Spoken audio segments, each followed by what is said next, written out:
नमस्ते मेरे प्यारे बच्चों। आज हम लोकतंत्र की उपलब्धियां चैप्टर को लेकर के हाजिर हैं, जो कि आपका सोशल साइंस में राजनीति शास्त्र से आपका ये चैप्टर है लोकतांत्रिक की उपलब्धियां। देखिए, इसमें आपका पहला प्रश्न है निम्नलिखित में लोकतांत्रिक व्यवस्थाओं के संदर्भ में कौन सा कथन सही है। तो लोकतांत्रिक व्यवस्थाओं के संदर्भ में आपका लोकतांत्रिक शासन व्यवस्थाओं के सफलतापूर्वक राजनीतिक गैर बराबरी के विचार को समाप्त कर दिया, यानी एक का आपका बी नंबर हो जाएगा। क्लियर। उसके बाद देखिए, आपका दूसरा नंबर प्रश्न आता है लोकतांत्रिक शासन पद्धति के संदर्भ में निम्नांकित कथनों में कौन सा सही है। ठीक है, निम्नांकित कथनों में कौन सा सही है। तो ये होगा निर्णय लेने में विलंब परंतु सही निर्णय लेने की अधिक गुंजाइश, 2 का डी नंबर हो जाएगा। चलिए, उसके बाद देखिए, आपका तीसरा नंबर प्रश्न आता है निम्नांकित में कौन सही कथन है जो लोकतंत्र की उपलब्धियों के संदर्भ में कहा गया है।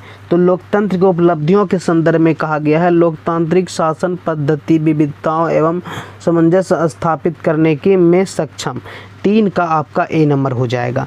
चलिए, उसके बाद देखिए, आपका चौथा नंबर प्रश्न क्या कहता है निम्नांकित में कौन सा कथन लोकतंत्र की सफलता के लिए सर्वाधिक महत्वपूर्ण है। तो लोकतंत्र की सफलता के लिए सरकार के प्रति निष्ठा आ जाएगा आपका 4 का ए नंबर, सरकार के प्रति निष्ठा।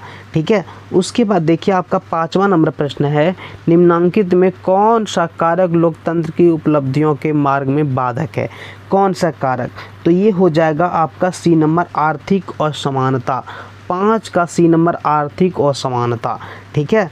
उसके बाद देखिए, आपका 6ठा नंबर प्रश्न है निम्नांकित कारकों में लोकतंत्र की उपलब्धियों के मूल्यांकन की सही कटौती एवं आधार क्या है। तो मूल्यांकन की सही कटौती और आधार है उत्तरदायी शासन व्यवस्था।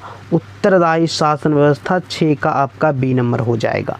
चलिए, उसके बाद 7वां नंबर आपका प्रश्न है निम्नांकित में कौन सा गुण लोकतंत्र से मेल नहीं खाता है। कौन सा गुण लोकतंत्र से मेल नहीं खाता है। बहुसंख्यकों का शासन, 7 का ए नंबर हो जाएगा, बहुसंख्यकों का शासन। ठीक है। चलिए, उसके बाद आपका 8वां नंबर प्रश्न है निम्नांकित में कौन सा कथन लोकतंत्र शासन पद्धति के संदर्भ में सही नहीं है। ठीक है, 8वां नंबर सही लोकतंत्र शासन पद्धति के संदर्भ में सही नहीं है। तो ये हो जाएगा आपका तीव्र आर्थिक विकास दर, 8 का बी नंबर हो जाएगा, तीव्र आर्थिक विकास दर। क्लियर। उसके बाद आपका 9वां नंबर देखिए, प्रश्न क्या कहता है निम्नांकित कथनों में लोकतंत्र की मूल्यांकन के लिहाज से कौन सा कारक लोकतांत्रिक व्यवस्था के अनुरूप नहीं है। लोकतांत्रिक व्यवस्था के अनुरूप नहीं है। बहुसंख्यकों की तानाशाही, 9 का डी नंबर। ठीक है। उसके बाद आपका 10वां नंबर प्रश्न है लोकतांत्रिक व्यवस्थाओं के सामाजिक एवं राजनीतिक विषमताओं के बारे में किए गए अध्ययन शोध यह बताते हैं कि लोकतंत्र और विकास के साथ साथ चलते हैं। लोकतंत्र और विकास के साथ साथ चलते हैं, 10 का सी नंबर। चलिए, उसके बाद आपका 11 नंबर प्रश्न है भारत में किस तरह के लोकतंत्र की व्यवस्था की गई है।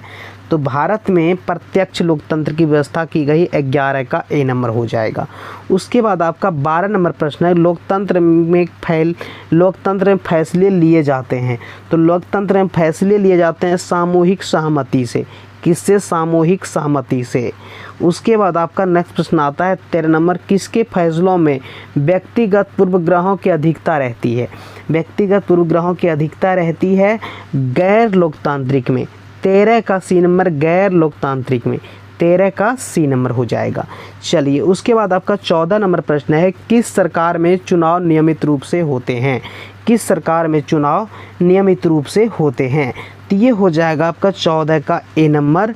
ठीक है, लोकतंत्र में। ठीक है। चलिए, उसके बाद 15 नंबर आपका प्रश्न है किस सरकार में फैसले लेने में विलंब होते हैं।